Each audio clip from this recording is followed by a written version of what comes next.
Dr. Umar Johnson, welcome to Vlad TV. Thank you. Glad to be here. Absolutely. Big fan of your work. Saw you on the Breakfast Club a few times. Appreciate it. Yeah, we're real close to Charlemagne. Charlemagne's been on the show with us for many, many years. Okay. So let's talk about your background. Where'd you grow up exactly? North Philadelphia, North Central Philadelphia. Born and raised, still live there.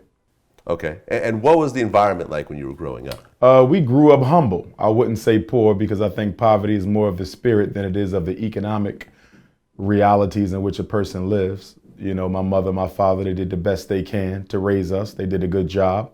Love them both. They still here on the earth, breathing air with me. I love North Philadelphia. It's home. It's where I come from. So my roots are still there. I still hang out there. Many of my friends are still there. Now, what was it growing up in that environment that started to really kind of mold the kind of life that you went on to live? I would say that began to take place when I was in 4th and 5th grade. I attended a elementary school, George G. Meade Elementary, named after one of America's Civil War generals. We had a mandatory Black history class, 4th and 5th grade, which was taught by Miss Vivian Green, or Lillian Green, Miss Green, who I incidentally ran into a couple years ago. And I think it was the Black history class that really gave me a sense of purpose, a sense of direction, a sense of motivation. Subsequent to that, I went to my first family reunion with my father in Baltimore, Maryland. I believe I was in the 6th grade, and we were walking in the backyard of a church, and there was plenty of Frederick Douglass memorabilia there. And I asked my father, why is there so much Frederick Douglass memorabilia here? And he said, because you are related to him. And it was at that family reunion, the Bailey family, that's when I learned I was related to Frederick Douglass. So I think the 4th and 5th grade Black history class with the 6th grade encounter of realizing I was related to arguably the greatest Black leader in American history, I think that kind of set me on my purpose, and it was solidified after I graduated from Millersville University, became a school psychologist back in the year 2000, and found how special education and ADHD were being used as weapons of mass destruction against African American boys. And so the purpose found its rooting in advocating for our children within the miseducation machine. Mm-hmm. Now you got your doctorate? Yes, sir. From the Philadelphia College of Osteopathic Medicine, July of 2012, American Psychological Association approved program. I would add a disclaimer to that. As you've probably seen in the world of social media, some of the brothers and sisters in my community have created or falsified claims that I did not have a doctorate. Part of that stems from the fact that I never advertised the schools that I graduated from. Obviously, when I speak at universities, they have to vet my background, so I have to provide that information to them. The reason I never advertised the universities is I know that many of them would take issue with what I stand for, what I'm working towards, and my opinions on things. So if I ran around saying I went to PCOM, if I ran around saying I attended Millersville University, if I ran around saying I have a master's in educational leadership from Lehigh University in Bethlehem, Pennsylvania, some people might draw the erroneous conclusion that they support my work. And so out of respect for those institutions, I don't go around with a banner with their names on it, because I feel that who I am and my reputation and background is sufficient to support the premises that I stand on. Now, how many years did you end up going to school? 5 years of undergrad, Millersville University, double majored, psychology and political science, graduated, came back to Philadelphia, started a master's program in clinical psychology at Hahnemann University. It was too expensive, so I decided to go back to Millersville. I was Black Student Union president. I was a student leader there. And so I felt if I went back to Millersville, I could get the education paid for. And so I went back and I enrolled in the school psychology program. And I was actually motivated partly to do that by the director of Hahnemann's program, who told me that if you're going to go back to Millersville, get your school psychology cert, because even after you get your doctorate, you cannot test for special education without a school psychology cert. So that was from January of '98. I graduated 2 days before my 25th birthday in 2000. And then I completed my 1-year internship with the School District of Philadelphia, 2001. Subsequent to that, I was a school psychologist with the School District of Philadelphia 5 or 6 years, after which I resigned, became a assistant principal at a Philadelphia charter school, and then went into private practice as a school psychologist, which I've been doing since then. I mean, with my audience, which is the hip hop community, Yes, sir. education is not always, celebrated. Like when you look Yes, sir. at all the biggest rappers today, like you can name very few that actually finished college. Yes, sir. Yeah, like the Puffies did a year or two. I think J. Cole, I'm not sure if Yeah, J. Cole J. graduated. Cole attended college. Oh, he graduated? I'm not sure if he completed, but I know he attended. See, but that's what I'm talking about. Like in terms of completing college, hip hop doesn't celebrate that, as much as like someone's street cred or stuff like Right. that, or sometimes even someone's jail time. Yes. Now, what was it for you? Why was it important for you to get an education? For me, I was the first of my mother's children to get an opportunity to go to college. Also, being a student of Black history, understanding that ancestral struggle for an education, it meant a lot to me. It meant a lot to me. Some of my friends, they transferred out of Millersville University. I don't know if they completed or not. Some of them did. I decided to stay. A lot of us didn't like it at Millersville, predominantly white, Amish context, a lot of racism, not much there in terms of Black cultural affirmation. But I said, I'm here, I'm gonna make the best of it, and I'm gonna finish. And I think that it was by divine design that my undergraduate institution happened to have had the school psychology program. Because had not Millersville had the school psychology program, I wouldn't be a school psychologist today. I would have been a pure clinician. Now, my doctorate is in clinical, but it's my school psychology certification through which I do most of my work. And as you know, for which my name has been built. So I don't think that was a coincidence.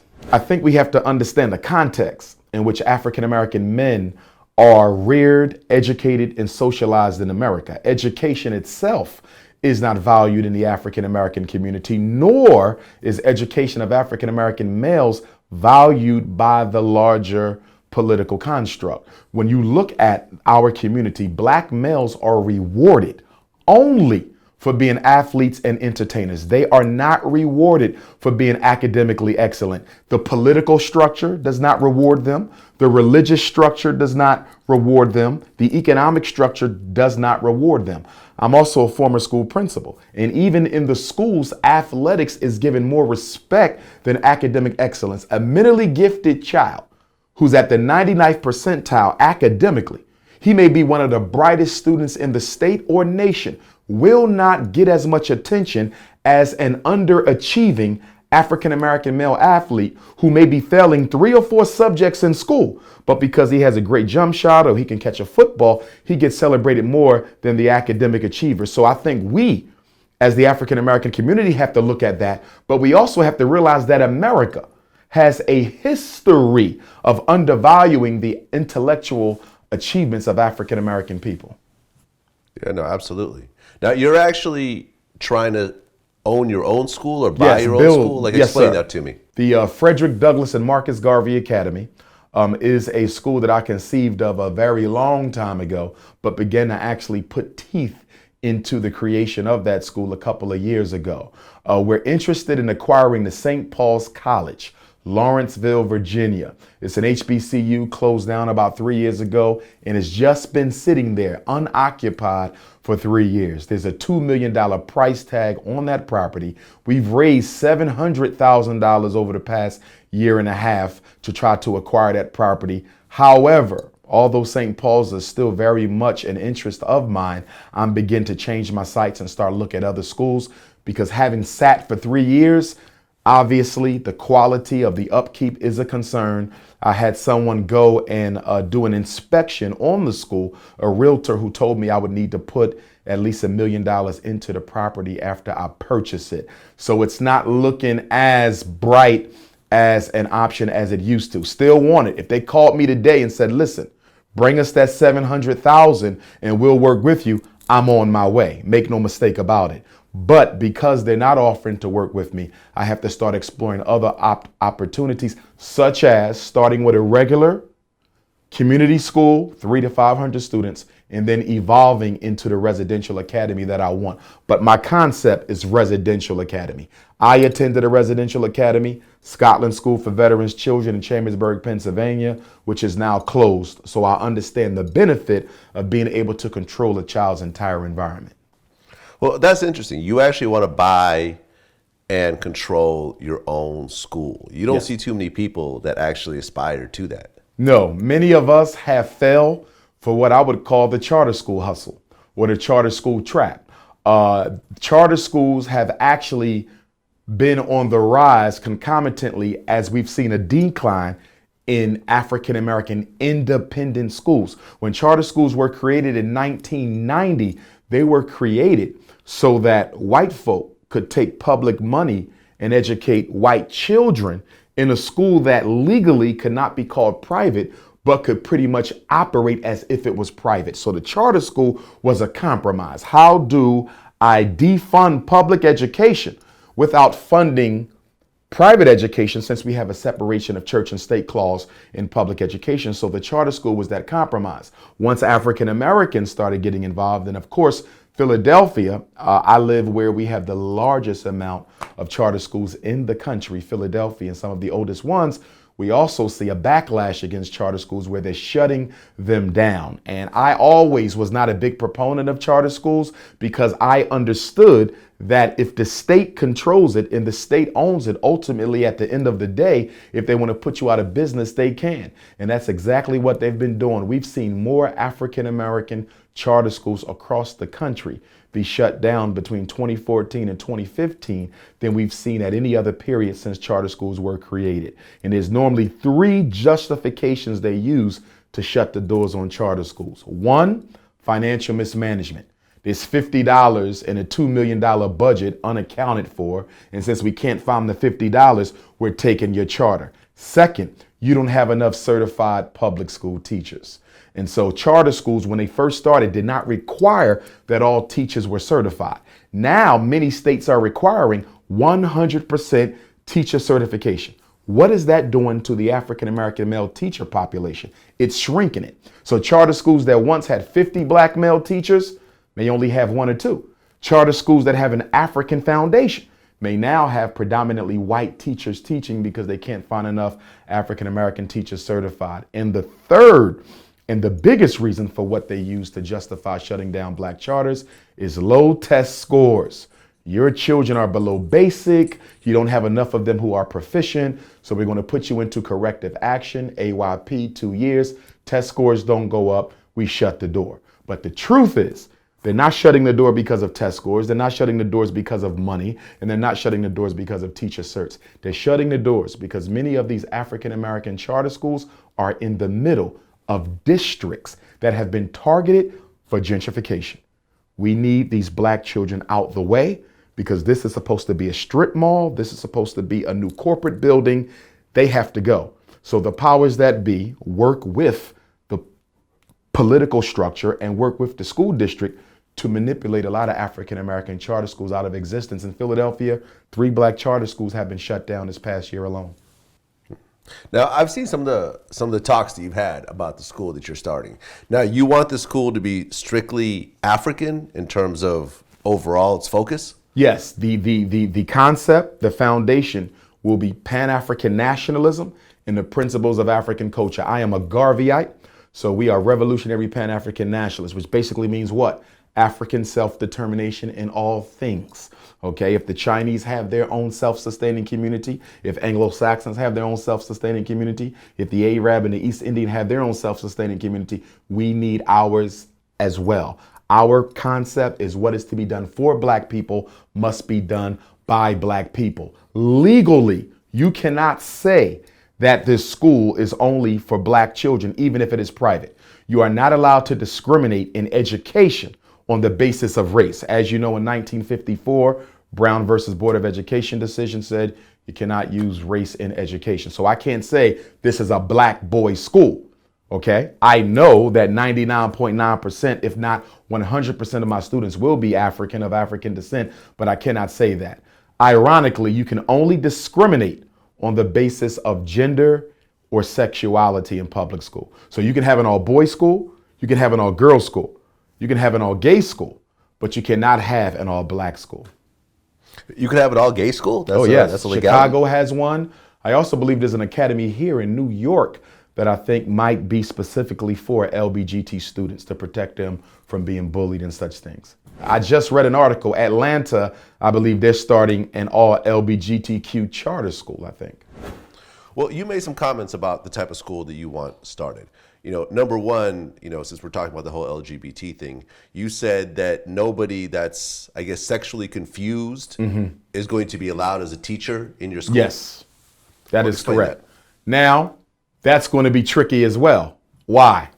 Because you cannot discriminate in hiring on the basis of sexuality either. So is it possible that someone who is sexually confused ends up getting hired at my school? I should hope I do all in my power to prevent such a thing from happening. Okay, but it is possible. But if that be the case, then I'm going to have to do something to reverse that, because although I do not hate, or advocate harm against members of the LGBT community, I do not see that lifestyle in any way, shape, or form being in the best interest of African people. One of the misconceptions of my work is that I hate gays or I want to harm gays. But as a scholar who has more videos on YouTube than any other black scholar alive, I get invited to speak across the world more than any black scholar on the planet. You can't find anything in any message of mine where I've ever advocated harm or hurt against homosexuals. In fact, as a psychotherapist, I do therapy and have done therapy with homosexuals. And I can tell you that when it comes to suicide and low self-esteem and depression, they're at the top of the list for it. So even though I don't agree with the lifestyle, I can still validate the life of the person who practices the behavior. But why do you say sexually confused as opposed to just gay? I say sexually confused because in the African cultural construct, we believe that the universe was founded on an absolute balance of masculine and feminine energy, positive and negative, yin as well as yang. For every man, there's a woman. For every woman, that there is a man. We believe that complementarity, the balance or attraction of opposites, is what the universe is built upon. Every atom has a positive charge and a negative charge. It's what allows the universe to exist. For the sun, there is the moon. For water, there is for earth. For the masculine, there is for the feminine. So from an African perspective, and you will find this perspective very, very prevalent throughout the continent of Africa. Most of us as African people are not pro-homosexual. You don't find any evidence of any African civilization, traditionally speaking, where homosexuality was allowed, considered normal, or openly practiced. We cannot prove that no one was ever not gay, but we can prove that no African society ever legitimized the behavior as something that was to be accepted and practiced openly. Well, you said that no black child is born gay. Yes, I believe that. And of course, in psychology, does that only apply to black children or just children in general? I think it's children in general. And that's a big debate in the world of mental health. Psychiatry, psychology, are people born gay? Well, here's the question. Can behaviors be inherited? We know disease can be inherited. We know physical traits can be inherited. Okay, but inheriting a behavior? This comes from the eugenics. Francis Galton, who was Charles Darwin's cousin in London, came up with this movement called eugenics, which means good stock. It's from where Adolf Hitler in the United States of America and the other racist government sought to create a program of population control and extermination. He said that white people were genetically superior to everyone and that black people were genetically inferior to everyone. And he said that we need to selectively bring about the extermination of Africans by limiting their gene pool. And we need to selectively breed white people into a quote unquote master race, which Adolf Hitler picked up and ran away with. Incidentally, I was in Hitler's birthplace last week in Austria speaking. But nonetheless, it was a psychologist who created the eugenics movement, and arguing that people are born gay supports the eugenics premise, because their idea is that all social problems of black people are a direct result of defective DNA. They say if the black man sells drugs, it was in his DNA. If he drops out of school, it was in his DNA. If the black woman is unmarried with 6 or 7 children, it was in her DNA. They blame all social phenomena on genetics. Blaming genetics on homosexuality, from my perspective, is another way of trying to validate eugenics through the back door. I believe people are exposed to it. I believe that they can be manipulated into it. I believe that they can be socialized. For example, I've been a therapist for almost 20 years. I've met a lot of homosexual black males in my work. 95% of the homosexual African-American men I've worked with and Latino were sexually violated as a child before the age of 12. Nearly everyone. So for me, I don't need to look at the studies from Harvard. I don't need to look at the studies from Yale. I don't need to look at the studies from the University of Pennsylvania. My experience, direct work with people in my community makes it clear that the number one, it's not the only route to homosexuality, but the number one route to sexual confusion for black males is molestation, pedophilia before the teenage years.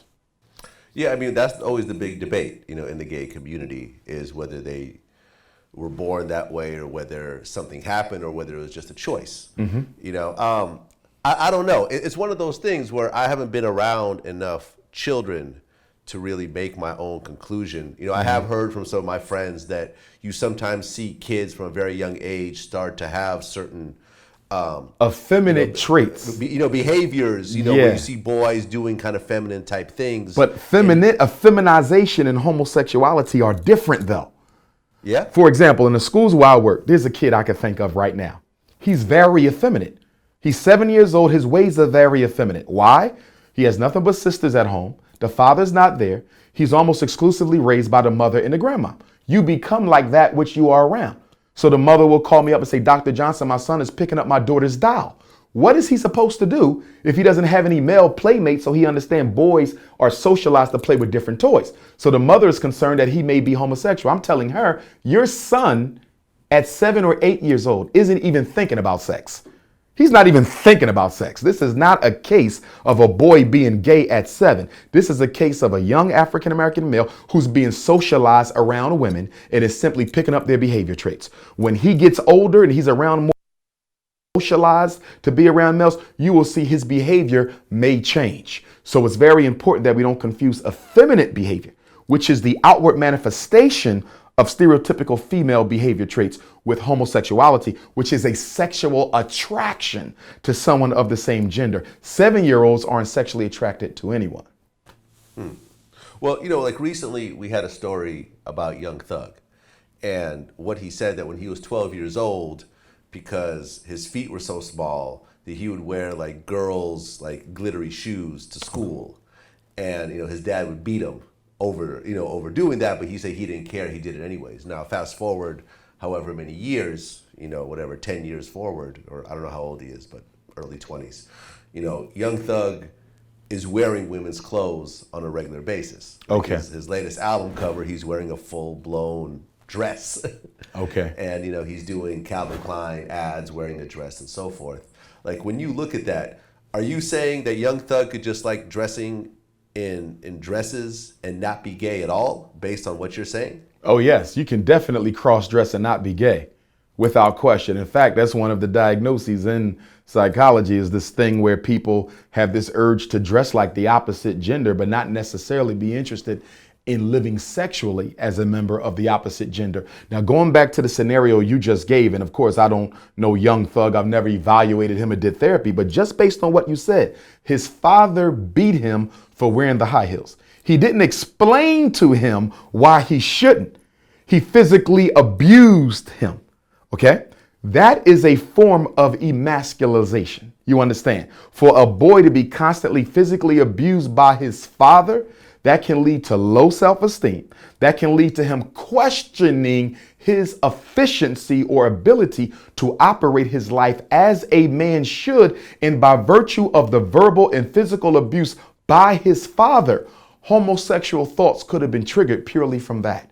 So I'm seeing contextual variables that could have played a role into the brother ultimately taking on a homosexual lifestyle. But it wasn't the wearing of the shoes, and it wasn't the DNA, and it wasn't that he knew at such a young age that he would want to be gay.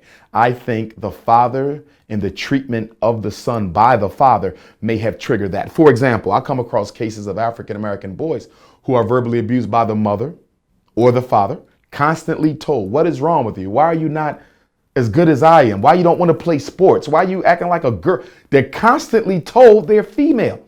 So guess what? They begin to shy away from their identity as a male because they've been told that it's insufficient.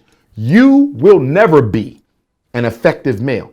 So you automatically pull back. You start hanging around girls because you don't feel adequate around the boys. And it only takes one experience with a strong member of the sexually confused community to bring someone who's lonely, looking for a place to belong, to bring them on over. I see it in the high schools all the time. I'll see a kid, I say, this kid is weak and vulnerable. If that gang comes over here, okay, or if that person, that sexually confused individual meets them and takes them under their wing, they're going to end up having that experience and it might change the rest of their life. It wasn't genetics. It was exposure, experience, socialization, and conditioning. Many people deny being nurtured into homosexuality. They argue nature. One of the reasons why you see this denial is because if I admit that I was not born this way, that it is a choice that I control. And by the way, all behavior is a choice. There is no behavior under the sun I'm aware of that people do not have free will to choose until homosexuality. This is the first behavior ever where the argument or the dominant paradigm that we're being told, the narrative, is people don't choose it. You choose whether you go to work or not. You choose whether you kill someone or not. You choose whether you use drugs, but you don't choose to begin. It's the first behavior. It's predetermined. First one. So that's an issue in and of itself. But at the same time, the point that I'm trying to make is if I admit that I wasn't born gay, I'm going to be led into an investigation of what triggered this behavior.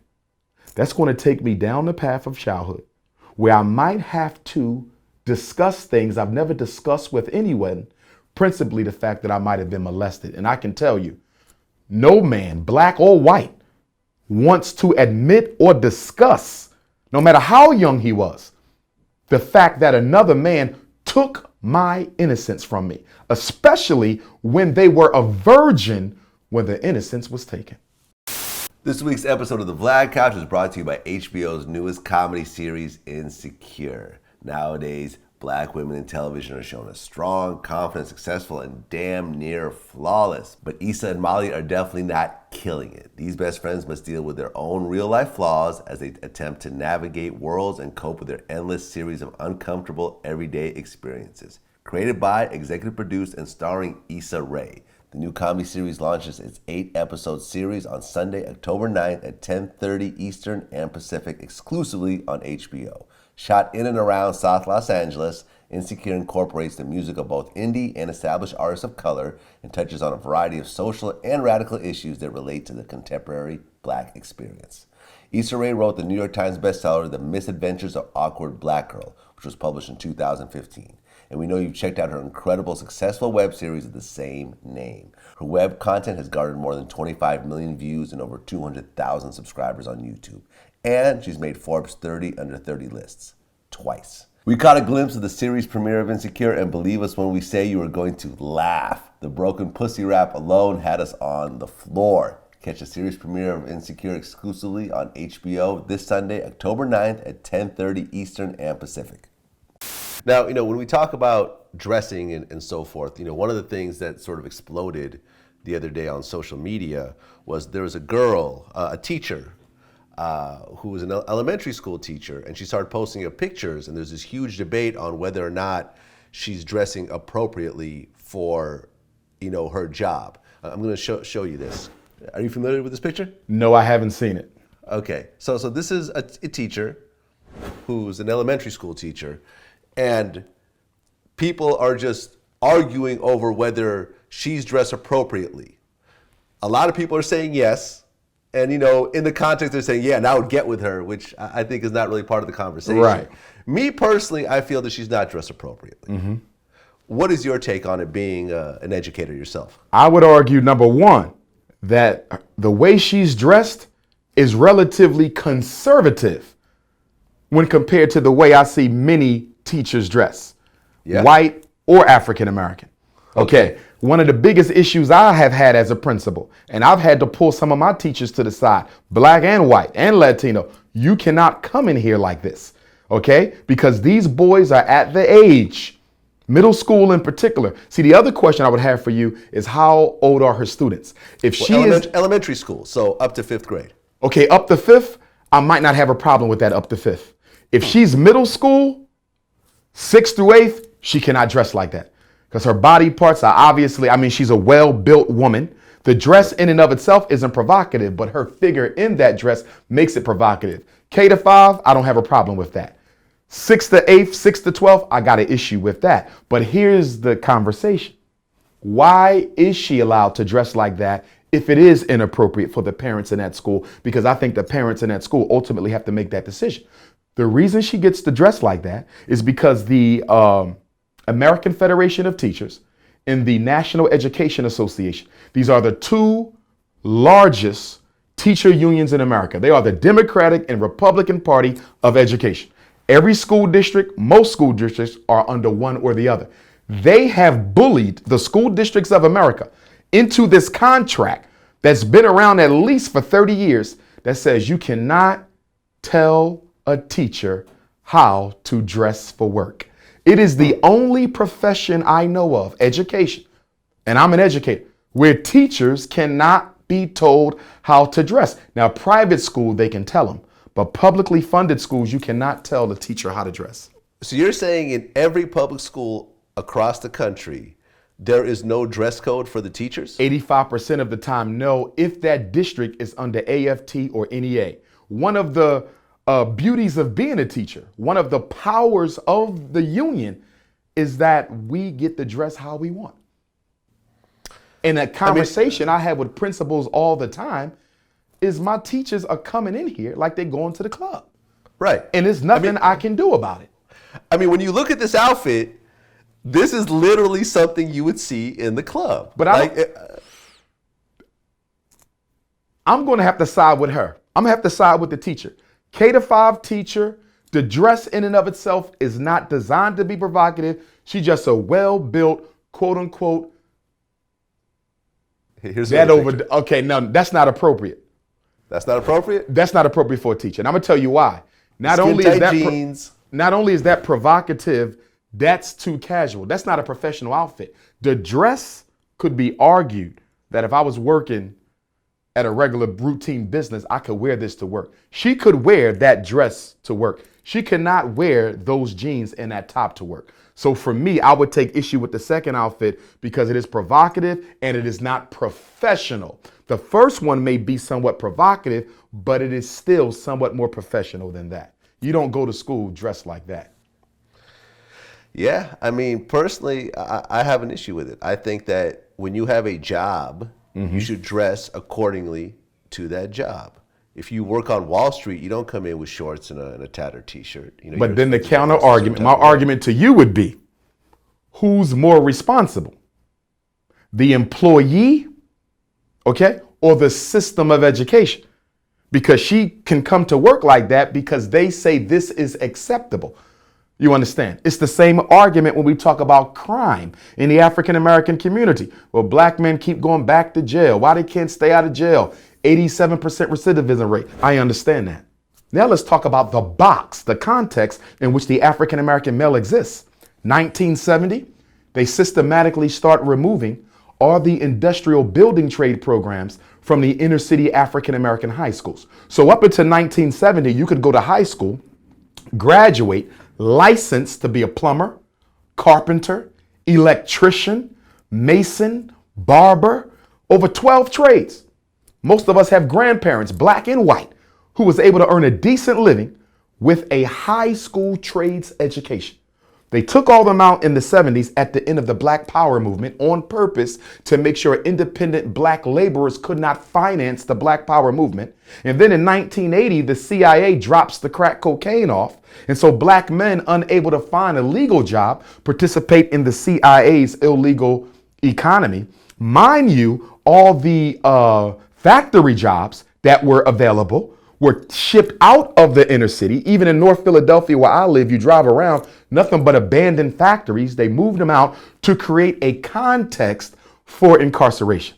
So who is responsible when the black male is miseducated, economically castrated, comes out of jail, cannot find any opportunity to set his life aright, can't get welfare, can't get health care, can't get public housing, can't get student loans? So he breaks the law again and goes back. We look at him. How about the system that creates the reality that necessitates that I commit a crime. Take me. I'm 40 years old, never been to jail. I work in them. I do a lot of prison work, but I've never been arrested. Okay? Not yet. Anyhow, take my 6 degrees, take my doctorate, take my certs. Give me a felony on my record. I have 2 daughters. If I have to feed them and my ability to earn a decent living was stolen, I would have to consider, desperation would make me consider going to the corner to sell that package. You understand? Which is why we got to be very careful about blaming the person or separating them from the context in which the behavior took place. The context in which she wore that dress is that the unions in the school district make it allowable. If we want to change the way she dresses, change the contract between the unions in the school districts. Now, one of the things that you said when talking about your school is that with the teachers that you wanted to hire for the school, you won't allow any teachers who have relationships with people of other races. Yes. And so you wanted to only hire black teachers. So you're saying that black teacher could not have a relationship with a white person, an Asian person, and so forth. Not a romantic relationship. Not a romantic relationship. Exactly, not a romantic relationship. Now, why is that? Because me personally, most of my relationships have been with women of other races. Okay. Now, why do you have such an issue with that in terms of your school? Okay. Again, the Frederick Douglass Marcus Garvey Academy, being based on the principles of Pan-Africanism, is based on the belief that we need healthy black families. Our children need to see strong black men with strong black women in positive African-centered heterosexual relationships. In America, black men marry outside their race more than the men of every other race put together in the United States marries outside of theirs, speaking of percentages. What is it about the black man that has him so addicted to any other woman except his own? And it is the psychology of self-hatred. Mind you, up until 1967, when the Supreme Court struck down in Loving versus Virginia, the final laws in the country against miscegenation, you hardly find a black man married to a white woman. You wasn't allowed. You end up strange fruit hanging from the tree. Jim Crow did not tolerate it. So soon when the Supreme Court overturns Loving, and the movie is coming out, I just saw it. There's a movie on the Loving Supreme Court case. The case that ultimately destroyed miscegenation laws is coming out soon. And I don't think that's a coincidence, by the way. But nonetheless, as soon as they struck that law down, black men went crazy. They went to find anything they could find that was not black because of the self-hate. If I look in the mirror and I don't like the way Umar Johnson looks, I definitely don't want my son or daughter resembling me. So what I'm going to do is conduct my own eugenics experiment. And I'm going to find a woman who has nothing in common with the women of my race. So when I look at my children, I don't have to see my ugly black face. And added to this is the fact that black women in America are the least likely to get married. Black women, only 1 out of 4 will get married. When I went to college, most of the white girls were married before we graduated. The black girls, some of them in their 40s, still not married. Most of this has to do with America's war against the black man that incarcerates and exterminates. But some of this also have to do with the fact that us educated black men, once we get our doctorate degrees, our advanced master's degrees, we think we're too good for the black woman, and we run out and go marry someone else's daughter. And then we bring a child into this world who's biracial, who, for my purposes, is an African. I don't play biraciality. If your mother is black or your father is black, you're African because there is no 50-50 mix. The African is genetically dominant. We're not superior to no one, but we are genetically dominant. So that's an African child. I don't get into that. But working with biracial children, they go through a lot of psychological conflicts because you're half black and half white. You belong to the two most adversarial, dichotomous races on the planet, and you constantly have to navigate where you belong at.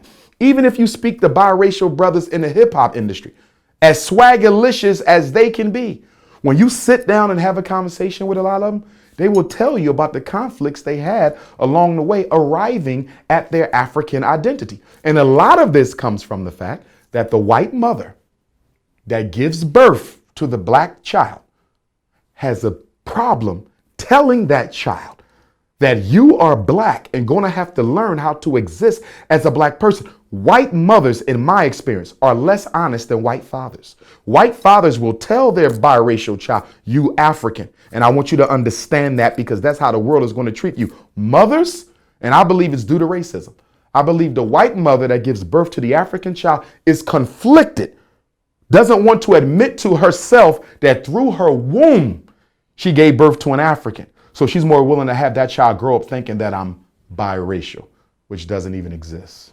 Here's the interesting thing that I've started to notice recently, is when you look at the entertainers out there, and because this is the world that I function in most of the time, and you look at, like, for example, the Chris Browns of the world, who are constantly getting in trouble. They're getting arrested, they're getting into fights, they're getting into social media wars and so forth. The type of people that you see doing this over and over again, the one thing that they seem to have in common is that none of them are ever married. Okay. And the thing is that when you have someone in a powerful position and you don't have a wife or a very strong partner that's willing to give you their opinion with zero ulterior motives, you are going to be in a very different place than when you have a bunch of employees around you that know at any moment, if they upset you, they're fired. They're not going to give you the same level of advice, and no true success can come from one person. It always comes from a team. I agree. So you have these situations, because when you look at, for example, the Jay-Z's of the world, you look at the Ludacris's of the world, or you look at Kanye these days, they're not getting into fist fights. They're not going into these situations that are so self-harming because they have someone in their corner. Marriage calms you down. It matures you, it calms you down. But here's what I would say. With situations like with Chris Brown and other high-profile celebrities, I also think the media deliberately and in a very biased and discriminatory fashion only shines a light on their public behaviors that are less than acceptable to the rest of us. They don't shine a light when they do positive things in the community. They don't shine a light when they do things that are advantageous to society, because that's not popular. Let's be honest. The media loves sensationalism. So they will run out when Chris Brown gets the police called on him, but they won't run out when Chris Brown goes to the community center and spends his own money in his own time working with the young children there. So we have to look at the biased behavior of the media. But I agree with you. Marriage does calm you down. But if you are a high profile personality, as I am, you often have to be careful as well in your search for that queen, because there's so many ulterior motives. Often women may want the package, but not the personality. So if I look at me, for example, I come across a lot of beautiful black women, excellent choices for wife. But the reason I'm slow to choose is because I know that for a lot of women, they will love the package. He's a PhD, he's self-employed, he's building a school, he's extremely popular. I know he can take care of me. But you're not looking at the other side, that this man is walking the same path as a Marcus Garvey, as a Malcolm X, as a Medgar Evers. He might not come home tomorrow. Everything he got may be taken. Are you getting with Dr. Umar to help him achieve his mission? Or are you getting with Dr. Umar so he can help you live the American dream? So you have to be very, very careful. I always say that if I knew I would be blessed or cursed to be given this responsibility, I would have had my wife beforehand. I would have made sure I had her. If someone would have came to me and said, listen, 2009, your career is going to go to a whole nother place. You're going to be used to try to do something important for your people. I would have found a wife. It's hard to choose them now because you never know the ulterior motives. And that's just for me. I'm not the multi-million-dollar rapper, actor. For them, I know it got to be even worse. Well, yeah, I mean, J. Cole married his high school sweetheart, before he ever became a rapper choice, or anything else like that. Because you knew her before the fame. But sometimes you don't have those high school sweethearts that are still available. Many of them have already found a husband. So sometimes it's difficult to go back to safe space. And then also when you're in such a quote unquote controversial line of work as I am, not every woman wants that. I mean, if you look at some of the wives of some of our greatest freedom fighters, a lot of them, the wives did not want the life. They come to accept it. They learn to live with it. But I think if you ask some of them, if you could do this all over, would you have done this? Married a man who you knew would be assassinated, 10 years into the marriage, and you're left to raise those children with little or no support. I don't know if they would have went with it. So I think sometimes it has to be a calling. I think some of these women, I think Coretta Scott King, Betty Shabazz, Amy Garvey, Mrs. Evers, I think, that they were chosen by divine providence to walk with those men, because it takes a special woman to walk with a man who's always walking around with that X on his chest. Well, yeah, I mean, I actually interviewed Ilyasha Shabazz, Malcolm X's daughter, recently, and she talked about.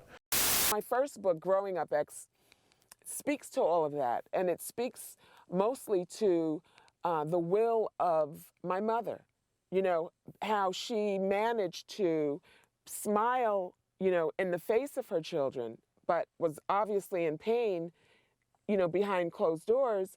She had 6 babies. She raised each one of us. She sent us to the best schools that she could because she knew that education was very important.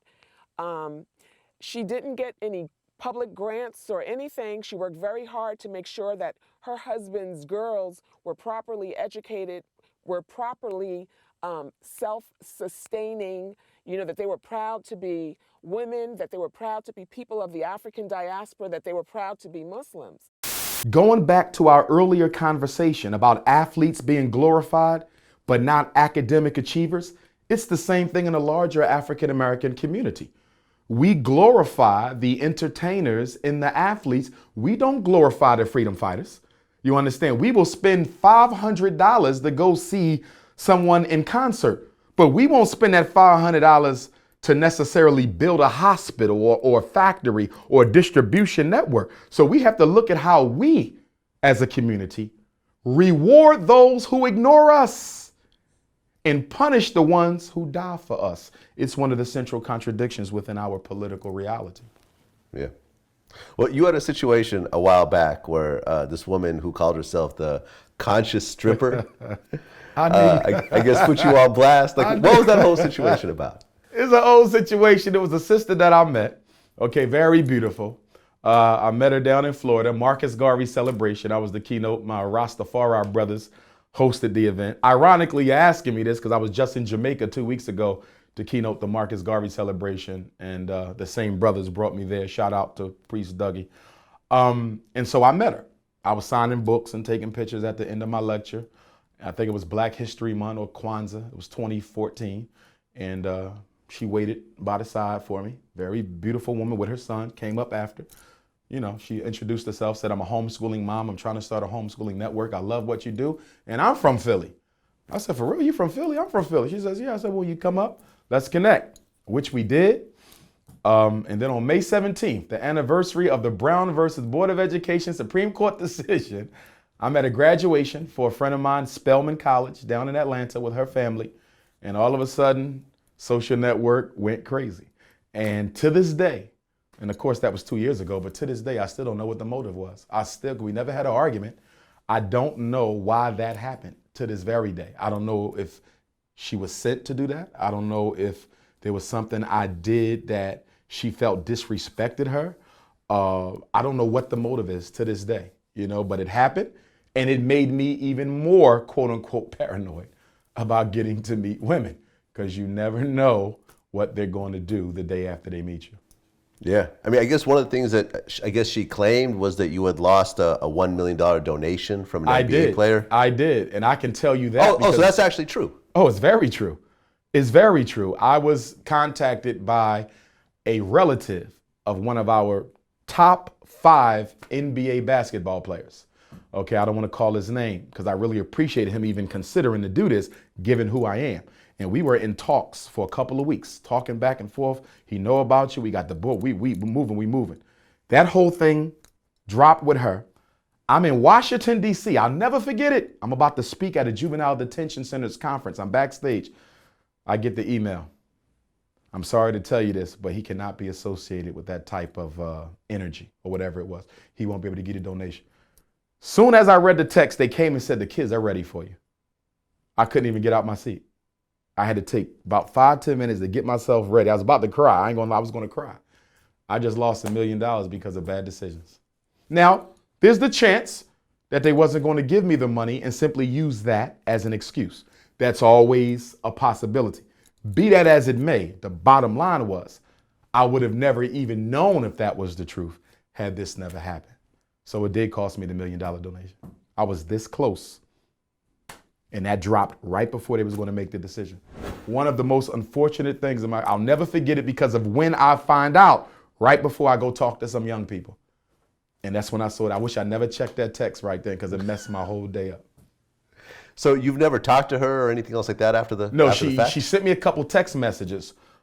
This would probably be, I want to say, a couple months post scandal, because again, that was 2 years ago almost. But I didn't respond because I anticipated that was more of a setup, because I heard she was working on a book and all this other stuff, which was quite interesting since only saw you 3 times in the same week.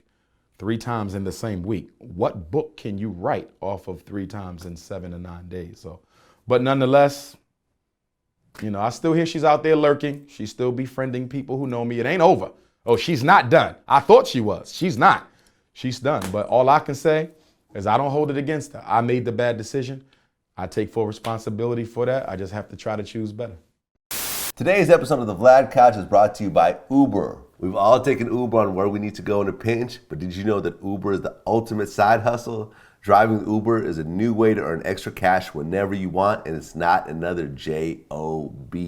We've all taken jobs to get extra cash, but nothing works with you the way Uber does. It's totally flexible. You can earn extra dough. You can turn it on and off just like your car. Got a few extra hours to spare? Drive with Uber. If you're driving right now, you should be earning right now. And every day is a payday when you drive with Uber, because you can cash out anytime with Instant Pay. With Instant Pay, cash out your earnings up to 5 times a day. Crazy, 5 times a day with no minimum amount required. Listen, if you enjoy earning extra cash, if there's something special you'd like to buy, your car can start making you money. So go ahead and get your side hustle on. Sign up to drive with Uber today. Go to uber.com/drive right now. That's uber.com/drive right now. Need it one more time? uber.com/drive right now. You criticized Obama. Yes. On a number of occasions. Yes. Now I'll be honest. As someone who grew up in the U.S., I remember watching the old Chris Rock stand-up specials where he said there's never going to be a black president. I remember that. There's never even going to be a black vice president, because the first thing that'll happen is some black guy is going to kill the president, be a hero in prison, because the vice president will then become the president. I was honestly surprised that in my lifetime there was a black president, and a 2-term black president as that. And the one thing that I can say, and this is my own personal opinion, as I go through life and as I build my business and I do different types of things, the first thing I usually look for is, what's the role model? Who's already doing what I want to do? How are they doing it? And let me somewhat emulate what they're doing and use them as a blueprint to where I want to go. And I don't think you could deny that having a black president is inspirational for black kids all around the world, not just America, to say, wow, someone who looks like us can have the highest job in the land, if not the world, when at one point we weren't even considered humans. People didn't even think we could read. You know, we were bred like cattle, you know, in terms to try to create the biggest slaves and so forth. To go from that to actually say, here's someone who actually did a job and even got reelected. You can't say that's not a role model. I would say he's not a role model. A role model is someone whom you would like other African-American boys to aspire to be. When you look at President Barack Obama's political behavior in the White House towards African-Americans, I cannot in good conscience want any African-American boy to emulate the neglect that their president has shown for African-Americans. In fact, when you look at the black reality, each index of black progress has actually regressed since Obama has been in the White House. Dropout is higher Unemployment is worse. Incarceration is higher. Police brutality has almost went back to the days of Reconstruction, pre-Jim Crow. Mind you, he's done nothing about it. Okay, now I understand the argument. He's president for the United States of America. He's not just president of Black America. I understand. But here's the issue with that, Black. America is not a amalgamation of different ethnicities. America is a solid bowl. Okay. And in a solid bowl, you still have every vegetable maintaining its own uniqueness. A salad is not a soup. In a soup, you cut it all up and you don't know what's in this soup. But in a salad, everything maintains its identity. The Chinese, the Italian, the Irish, the European Jew, everyone retains their identity. Which means that if you want to take care of the American people, there is no homogenous American people, Vlad. There is only subgroups of America. So Obama took care of the homosexual minority subgroup. He took care of the female minority subgroup. He took care of the immigrant minority subgroup, but the group that built the United States of America, that made it what it is, African people, received no direct attention from the president of the United States. How can you say he's the president of all people when he's act specifically for gays? Everybody in America not gay, but Obama gave homosexuals 3 laws, a Supreme Court justice, more than 250 federally appointed jobs. He gave the Latinos a Supreme Court justice, unprecedented laws, white women, the Equal Pay Act. He put another female in the Supreme Court. So he's done things for female minorities, gay minorities, Latino minorities. He's done nothing for African Americans. I cannot look to him as a role model. If Frederick Douglass were alive, if Marcus Garvey were alive, if Dr. King were here and now, he would be criticizing Obama as much as I. His choice of words may be different, but he would have to, because even Dr. King spoke of how the power structure loves to use black faces to hide the racist agenda of the system. In fact, before Obama got elected, I'm the only black scholar I know of prominence, who actually said this was not going to be a good thing for black folks. And people said, how can you say that? I said, it's real simple. Look at the condition of black people with black politicians in office. Do you realize since the rise of the black politician, post-civil rights, post-Dr. King assassination, the condition of the black community gets worse the more we elect black people? We get a black governor, we do worse. A black mayor, we do worse. Black state reps, U.S. reps, councilmen, aldermen. Why do we do worse? You know why? Because 99% of all black elected officials, Obama on down, are financed by the Democratic Party, white corporations, and by some of the same entities that we as a people have to challenge. How can he carry out a black agenda when he's financed with white money? The only way black America is going to get elected officials that do the work of black people is to dig in our pockets and finance them ourselves. We vote. Voting is important, but you did not finance. The only way you control a politician's behavior is when you control the pot of money he uses to get elected in the first place. Well, for example, I interviewed Praz from the Fugees. You donated $1.2 million to Barack Obama's campaign? Yo, where you getting these information from? Is that not true? I'm starting to think you CIA, man. Hey man, this is I what mean, I do. it's true. You know It's what I'm out saying? there Like, now. It's out in the universe. Yeah, I did. To a super PAC. Through a super PAC. So your corporation donated $1.2 million to the Barack Obama super PAC. No. To a super PAC that backs Obama. He didn't have a super PAC. You don't need to be giving any white entity that type of money. Okay? First of all, you shouldn't be spending that type of money on elected politics. If I would have spoke to the brother, and we met before because when I was back with the Black Student Union back in my Millersville University days, we brought the Fugees up there. So I met Praz, shout out to him. Okay? But that money should be going towards an institution.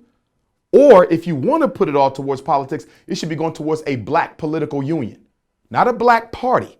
A lot of folks think we need a black political party. A black political party still will not win against the Democrats or the Republicans because we are a numerical majority in the country. What we need is black power. Put that money in a black PAC, political action committee, and then that way we can hold either candidate responsible.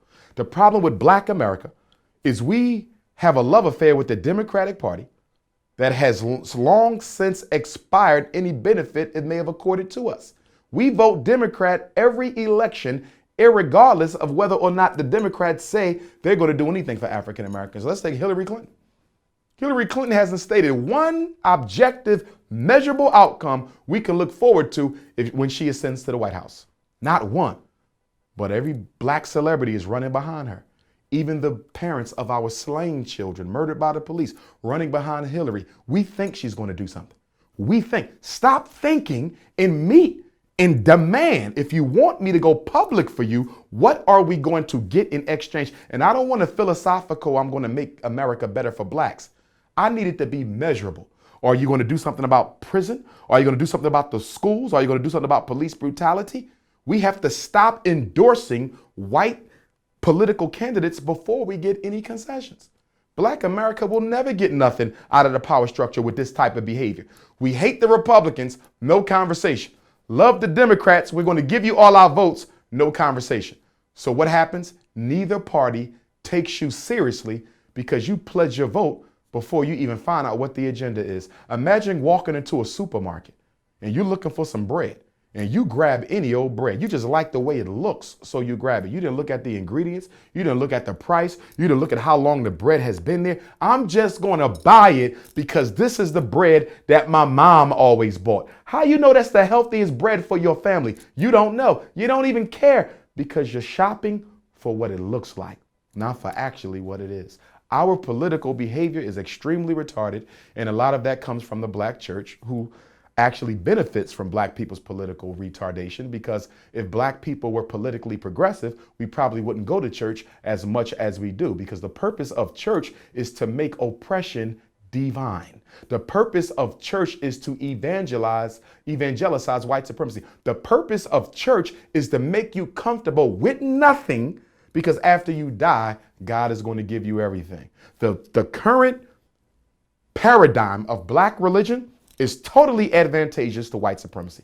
There is no church I know of with a bank that's trying to build. There's no church I know of that's putting black people to work. Every church I know of is colorblind. They don't deal with black issues. God loves everybody. We can't see colors, which means you can't solve the problems of black people. So we have to look at how the black community is set up. It's not by accident. So if I'm running for office, guess the first place I'm going to go? The first place I'm going to visit if I'm running for office is the black church.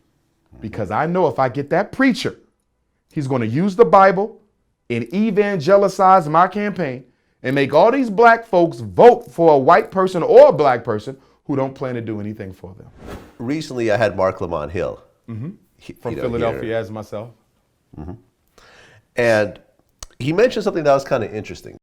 The prison begins after slavery.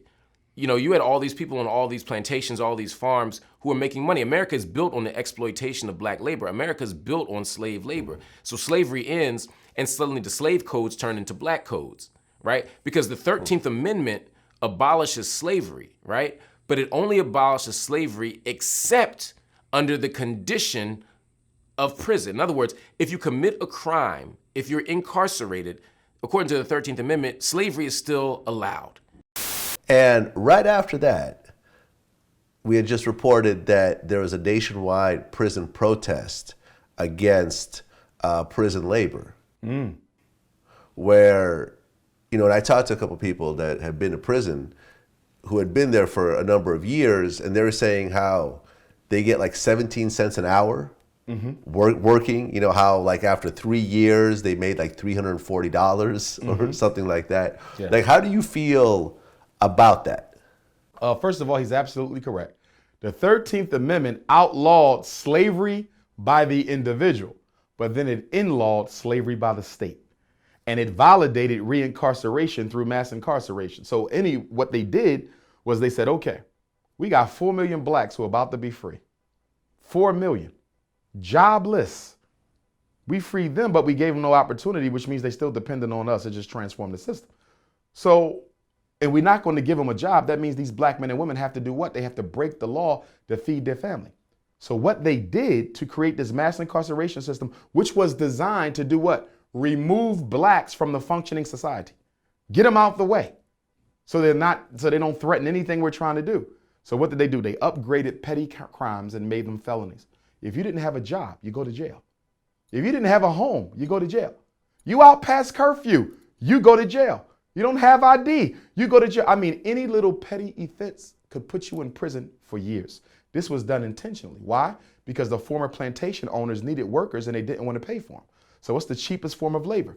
Mass incarcerate the ex-slave and then force him out, hire him out, contract him out onto the chain gang. Same thing they're doing today. You see, this was done by design. At the end of the Civil War, there was no large-scale federal prison system. You didn't have the sophisticated statewide prison networks you have today. That came post 13th Amendment, post 1865, to make sure we had a Negro removal program that took ex-slaves out of society and put them back on the chain gangs. And you still have chain gangs today. Angola prison down in Louisiana, I believe it is. They still have brothers out picking cotton and other crops with a white man on horseback with a rifle. No different than an overseer 150 years ago. And someone just sent me live pictures from it. Looks just like a scene from the 1760s, but it was in 2015. So slavery hasn't went anywhere, okay? And all of this, again, was by design, okay? The black man is not born a criminal. The black man is made a criminal. Ironically, who sold the drugs in America back in the 1920s? Who ran the gangs in America back in the 1920s? Who sold the dope and ran the booze? Irish gangsters, Jewish gangsters, Italian gangsters. Why did they do it? Because they were not considered white people until 1940. So they broke the rules to feed their family. But nobody said they was born to be criminals. But all of a sudden, 1940 comes, they're upgraded to white status. So we're going to give the Irish the police department and the Italians the fire department, and the European Jews, the civil service jobs in every major city's government, which they still own and control to this day. And all we're going to do is push the black males into the criminal underworld that was formerly occupied by the European gangs. Criminals are made. Well, it's interesting because when we put this article up, this huge debate just broke out where it's like, well, they're criminals. You know, they deserve to, to be there, and they deserve to have to do this labor. And it's like, well, they're already in prison.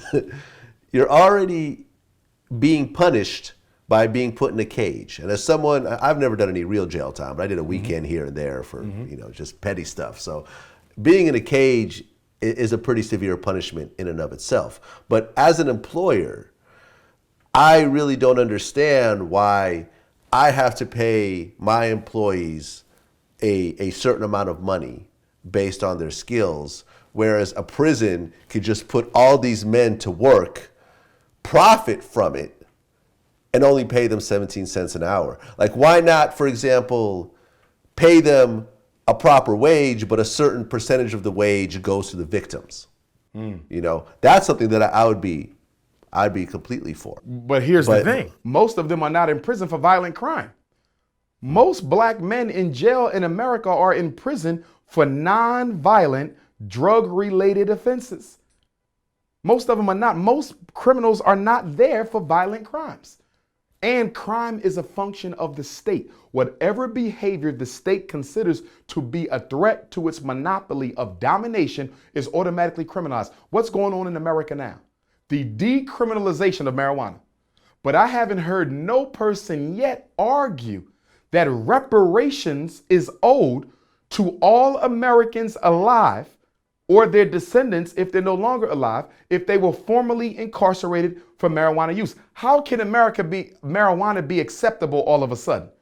But you've put thousands of people in jail for smoking it, possession, distribution, and now it's legal. Same thing with alcohol during the prohibition. It'll send you to jail then, but it's legal today. So is crime really about what's right and wrong? That's the question. Is crime about what is right or what is wrong? Or is crime simply the mask that we use to hide the government's agenda to get rid of certain populations? No, I feel you. What's your take on Kaepernick and I love it. Shout you know, out the to whole Colin Kaepernick. situation with athletes protesting? I love what he did, but it would have been so much stronger if the whole team would have done it. We haven't had a major black athlete take a stand like that since the brothers put the fist up at the Olympics, since the days of Muhammad Ali. You don't see that type of bold, unapologetic, alpha male black man behavior from our athletes. Most of them, as physically imposing as they are extremely docile. Michael Jordan, for example.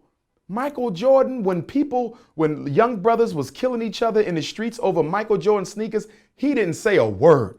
Michael Jordan was the prototype of the modern day athlete. He was Joe Louis on steroids. I'm not going to say nothing. I'm going to keep my mouth shut. I have no social responsibility to people who look like me whatsoever. And then to prove y'all I don't have no social responsibility to people who look like me, once I divorced my first wife who was black, I'm going to marry a young white one. So you can clearly see what Michael Jordan's mindset is. But what Colin did was right. It was powerful. I stand by him. I can't wait to get one of his jerseys. He may suffer because of it. But his self-respect and the respect he's going to get from a lot of us on the bottom is going to go through the roof because he took a stand. I didn't stand up for the Star Spangled Banner. Do you know what that flag represents to black people? Would you ever ask a European Jew to stand up for the singing of the Nazi national anthem? So if a European Jew don't have to stand for Hitler's anthem, no black person should have to stand for the national anthem or the Star Spangled Banner. When I went to Scotland School, which was a preparatory military academy, they wanted to throw me out because I didn't pledge the flag. But when they contacted the state said that the federal courts have already decided on this. You cannot make a child say the Pledge of Allegiance in school. So they wanted to throw me out, but they could not do that. So I appreciate what he did. But here's the thing that needs to be understood. All progress and all change is made in a group. The individuals might spark the change, but it is the group that ultimately realizes it. What if all black athletes did that? That's what we need. We need mass direct action. Dr. King, Marcus Garvey, mass direct action. What he did was right, but it would have been better if the other brothers would have stood with him. Well, you are seeing more athletes now. Like there's been more and more athletes who are not standing, that are raising their fists and so forth. One of the things that just happened though was the Seattle Seahawks announced that they would stand with their arms interlocked during the national anthem. And one of a woman who had been on our show recently, Miko Grimes, who's the wife of an NFL player, she called them a bunch of pussies for doing that. The players. Called the players. Called the whole team. Is she black or white? What, is she black or white? She's black. She's black. Well, and I don't know the sister, but for her to chastise brothers who take a stand against white supremacy means she's an agent of that white supremacy. See, one thing you got to understand about slavery. She's criticizing them because as opposed to not standing, they're all standing but with their arms interlocked. Oh, as opposed to taking the seat. Right. I understand. Here's what I would say to that. I understand where she's coming from. Yeah. But something is better than nothing. Something is better than nothing. You got to start somewhere. Anytime an athlete shows any type of social consciousness towards their people, I have to commend them. They might not have the courage of a Kaepernick. They might not have the political influence either because he's a superstar. You understand? Some of these brothers who interlock their arms, they might not be a superstar. Colin Kaepernick is pretty much indispensable, so to speak. He's one of the top 25 athletes, in the world, I would say. So he has some leverage. LeBron, if he did something like that, he could do that. LeBron is indispensable to the NBA's pocketbook. Okay, Colin Kaepernick is indispensable to the 49ers pocketbook, but some of these other guys may not be. So we have to make sure we're not too quick to judge, because when you criticize and attempt to do something right, then you reduce the likelihood that they will ever try anything again. It's like when people ask me about the Black Lives Matter movement. Say, they running around and they disrupting political meetings. I might not agree with everything they do, but I can respect that they're trying to do something. I might not agree with it, but because the effort is there to make a difference, I got to respect it. I'm not going to sit there and criticize every little thing and why they didn't do it this way. They are trying. And it's been 50 years since we've seen black college students college students get involved in any serious social protest. The last time we seen this was the sit-ins, the freedom rides, Stokely Carmichael, H. Rap Brown. We haven't seen the level of social consciousness on the university campus that we see today. So I have to respect it and withhold the criticism. Well, what's interesting about the Kaepernick situation, and we had posted a story about this also. There was a story written on the Bleacher Report where it was anonymous sources, but they had spoken to a bunch of the executives in the front office of the 49ers, and they basically, their take was, fuck this guy, he'll never work again, his career is over, and so forth. And there was an interview recently with Harry Belafonte where they brought that to his attention. And what he said was kind of interesting. He said that to mute the slave is always the goal of the slave owner. Oh, without question, because revolution is contagious. The 99th monkey experiment. It only takes 1% of a population committed to what they're trying to do to influence the other 99%. And they understand. You have to realize the American sports enterprise, which is one of its top exports, black music is America's second largest export. Black music and black athletics is at the foundation of American corporate power. So they have to be very careful about how they let athletes and entertainers express themselves, because they could trigger if Jay-Z wanted to, he could probably do more today than a Dr. King and a Malcolm did 40 years ago. Why? Because he has the position, the influence, and most of all the money. Malcolm had to get his money. King had to get his money. The Honorable Marcus Messiah Garvey had to get his money. The Honorable Elijah Muhammad had to get his money. Jay got his money. If him and Beyonce wanted to, they could start a revolution. The question becomes, and I'm not singling them out, I'm just bringing them up because they're prominent. Any name could be used in their place. Are you willing to pay the sacrifice that must be paid in order to push Black America forward? Anyone who has helped push us forward had to pay a sacrifice, whether it was jail, whether it was reputation, whether it was employment, whether it was their lives. But freedom is not free. It cannot be voted away. It cannot be prayed away. It cannot be negotiated away. Okay? It has to be fought. And not just physically. Economics is a form of war. Propaganda is a form of war. Finance is a form of war. But many of our athletes and entertainers are so comfortable, they're not willing to risk that. See, 50 years ago, the athletes and entertainers didn't live much better than the regular black folks. They had a status that was great, but they didn't have the financial elitism of today. Today's black athlete and entertainer has millions of dollars that many of them don't want to liquidate. It's like when people ask me, why haven't I been on Oprah Winfrey's show yet? You're the top black school psychologist in America, hands down, okay? You've never been on Oprah Winfrey's show, but she made Dr. Phil a millionaire. She's not going to bring me on her show because Oprah Winfrey, and I'm not attacking her, I actually applaud her success, but she made her success by pleasing and accommodating white females. That's her predominantly viewing audience. She's not going to bring Dr. Umar Johnson on her couch so I can say publicly that the reason black boys are not learning in school is because middle-class white female teachers are racist and don't care about their best interests. She don't want me saying that on the show. Okay? People are afraid of the truth and they will muffle it. That's why whenever there's conversations about Black America, who do you see? No disrespect to none of them, by the way. Mark Lamont Hill, Tavis Smiley, Cornel West. Why Dr. Umar Johnson not in those conversations? Especially when you're dealing with mental health and education. My expertise far exceeds any of them in those areas. But you don't get me there. You know why? Because they know that their responses are going to be somewhat tempered. My response is going to be the brutal truth. It won't be disrespectful, but it will be honest. You can't put me on CNN with Anderson's Cooper and tell it like it is, because it'll wake black folks up. So they know who to use and who to not use. The black bourgeoisie has been meticulously created by the power structure to control black advancement. They can allow Umar Johnson on those airwaves. You're listening to the Vlad Koch, and today we're sponsored by Mafia 3. Picture it, 1968, New Bordeaux, Louisiana. The rules of organized crime have changed. After years of combat in Vietnam, Lincoln Clay knows this truth. Family isn't who you're born with, it's who you die for.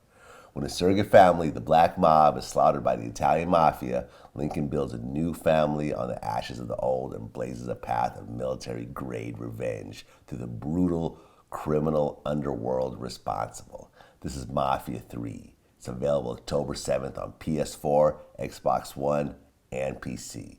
But guess what? You can enter to win a copy of Mafia 3. Just go to mafiagame.com/thevladcouch for a chance to win. That's Mafia 3.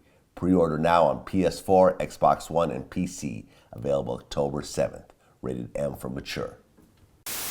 Well, you had said in a previous interview that you feel that Prince was murdered by Warner Brothers and Michael Jackson was murdered by Sony. Yes. For their music catalog. Yes, without question. Michael Jackson owned, the rights to the Beatles. He owned a significant portion of Elvis's catalog. Who's more popular than them two guys in the world of white music? And a black man owns the rights. Sony Records deliberately sabotaged Michael Jackson's last album, Invincible, to guarantee that he would be into debt to the corporation, so he would have to pay them back by giving up the catalog. Okay? And ultimately, that's why he was murdered. He should have never came back to the Staples Centers to prepare for those concerts that he had lined up. Those concerts would have gave him the liquid cash to pay off his debt to Sony and keep his catalog. So in order to make sure you get the catalog back, you got to make sure that Michael never goes on tour to get the liquid cash. Michael wasn't broke. He just didn't have the liquid cash. He had the assets. He didn't have the liquid money. And from what I heard, the catalog is no longer in the Jackson family's possession. Sony. Well, the catalog was partially sold, I believe, to Sony after his death. Well, but Michael Jackson, I guess at the time he was having some financial issues, but once he died and the state came in and cleaned up his finances, he became one of the richest dead celebrities on the planet. Oh yeah. Well, he's the highest selling recording artist of all time. He sold more than 1 billion albums. No one else has ever done that. But the music industry functions like any other white racist society. It's get down to lay down. So Michael was murdered. He was murdered without no question. And Prince, who do you know? Here's the interesting thing about the Prince murder. He was sick with the flu, but he was riding his bike in the park a day or two before he died. Who do you know with the flu takes a ride in cold Minnesota, with the flu? Nonsense. Prince was murdered. They found him in the elevator, gasping for air, whatever the situation is. He was murdered too. And I think the problem that he made was he went back to the table to negotiate with Warner Brothers. They wanted to remix the Purple Rain 20 or 30 year anniversary album. He agreed to that. First of all, who calls you up and say, we want to give you your masters? That's the first question. Who calls anyone up and says, we want to give you your masters back? He's been fighting for his masters his whole career. All of a sudden, out the blue, you want to give him his masters? That was the Machiavellian give in order to take, to get back into Prince's life, find exactly what he was up to. Prince's death, Michael's death, was for the Beatles catalog and his share of Elvis's catalog. Prince was murdered for his unpublished material. They said Prince was almost like a Tupac, maybe even more than Tupac. They said Prince had enough unpublished material that you could release an album a year for the next 100 years. They didn't care about the Purple Rain. They want the unpublished material because that stuff is ultimately worth billions. You got to understand, Prince's fans are like no other fans. I know because I have an aunt who is a Prince fan. I mean, they are like no other fans. So you get your hands on a dead artist's unpublished material, it's jackpot. He was murdered for what had not been released yet. Michael was murdered for what he owned. Well, you had mentioned Tupac also. You felt that Tupac was... Tupac was murdered without question. Tupac. The FBI had Tupac and Big, for that matter, under surveillance for at least a week prior to the murder. So that means even the murder was caught on tape by the FBI. Now, mind you, Pac was a serious threat. His mother was Afeni Shakur, former leader of the New York City Panthers. This is the same black woman who walked into a New York City federal courthouse pregnant with Tupac and defended herself and 20 other Panthers from that famous Panther 21 trial when they were charged with plotting to blow up federal buildings, which was nothing but a COINTELPRO setup. Pregnant with Pac, no legal experience. This black woman defends herself and all 20 of them, 21 of them walk out of prison. So naturally, the child of that has to be watched. Geronimo Pratt, his godfather, Mutulu Shakur, I believe possibly the stepfather. At the time of his death, he was working to politicize the Crips and the Bloods in LA. Tupac was a threat. the #1 selling rapper in the world, okay, is a revolutionary. They could not allow that. After he split from Death Row, Tupac was on his way to do some revolutionary things, so they cut him down before he could grow. Well, I mean, I actually researched this story and spoke to people who were actually there and so forth, and people that were close to the situation.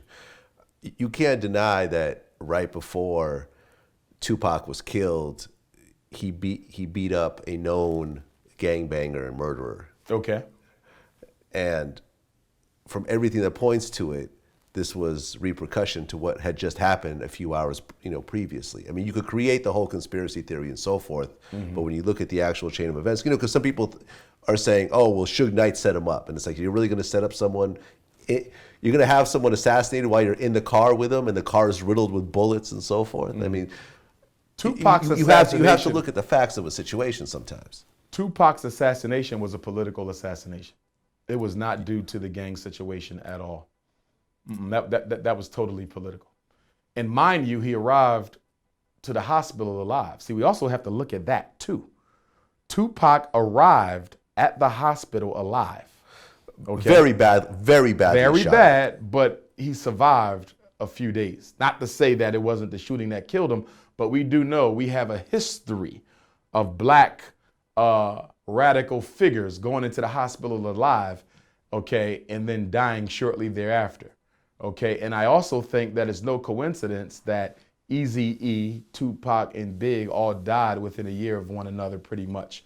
Pac was what, 95? I think Eazy was 94. No, Big was 97, Pac was 95, and Eazy was 94, or something like that. I think Eazy was like 92. Nah, Eazy wasn't 92. 92, I graduated from high school. Eazy was still alive Hold in on 92. a second. Eazy died 95, you're right. Eazy 95, Pac 96, Big 97. Look at that. 1 year for 3 consecutive years, 3 of the top rap personalities exited out. So, I mean, we all know about the hip hop police. We all know that, Actually, you're right. I just looked it up. So, yeah. Eazy-E 95, Tupac 96, Biggie 95, 96, 97. Exactly. It's no coincidence. But the music industry is a secret society. And the music industry's job is to do what? Promote and propagate the images that are most advantageous for the power structure to use in order to facilitate its agenda. If we want black men in jail and dead, we need black rappers to promote a constant message of destruction and degeneracy. Every rap video has 4 elements in it: killing black people, using women, smoking weed, selling dope, and worshiping materialism. Every rap video. The lyrics might be different, the beat might be different, but the 5 elements of destruction are there present in every single rap video made, except for the conscious rappers, the Common Sense, the Dead Prezes, the Talib Kwalis, the Immortal Techniques. But mainstream rap is nothing more than a billboard for why don't we just all go to jail or die.